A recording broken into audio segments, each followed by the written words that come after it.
Hi hello नमस्कार. आज माझी सकाळ थोडी लेटच झाली. आता थोडं म्हणण्यापेक्षा फारच लेट झाली, कारण आज मी 9 वाजता उठली. म्हणून ही चिवताई माझ्या खिडकीमध्ये आली आणि चिवचिव करायला लागली. हिच्याच आवाजाने मला जाग आला, नाही तर अजून पण जाग नसता आला. आणि बाहेर येऊन बघते तर काय ह्या दोघा बापलेकांची मस्त मस्ती सुरू होती. माझ्याच आधी उठले आणि मस्त इकडे मस्ती पण करत होते.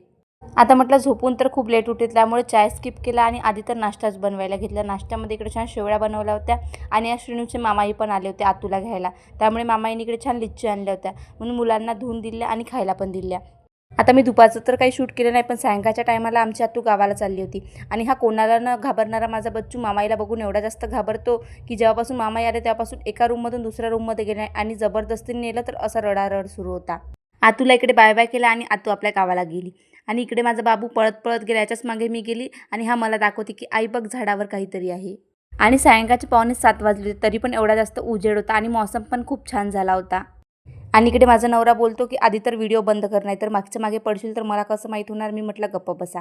आता जे माझे डेली व्लॉग बघतात त्यांना माहीत आहे की मी हर संडेला इथे येतात. ह्या आई माऊलीचा आशीर्वाद माझ्यावर किती जास्त आहे आणि ही माझ्या आयुष्यामध्ये किती जास्त महत्त्वाची आहे हे मी कोणत्याही शब्दात सांगू शकत नाही. इथे आली आणि छान थोडा वेळ गप्पा केला आणि घरी आलो. त्यानंतर आज संडे होता आणि आता माझे व्रत सुरू होते, त्यामुळे आमच्याकडे 1 महिना तर नॉनव्हेज बनतच होता. त्यामुळे आज यांनी अंडा करी बनवायला घेतली. आणि नवऱ्याच्या हातचं जर असं आयतं जेवण भेटलं ना, त्यानंतरची मज्जाच विचारू नका. आणि तुमचे पण नवरे कुकिंगमध्ये एक्सपर्ट आहे का, कमेंटमध्ये नक्कीच सांगा. की तुम्हाला स्वयंपाक बनवावं लागतात ते पण कमेंटमध्ये नक्की सांगा. चला तर मग आजच्यासाठी एवढंच. माझी व्हिडिओ आवडत असेल फॉलो करायला विसरू नका. तोपर्यंत बाय.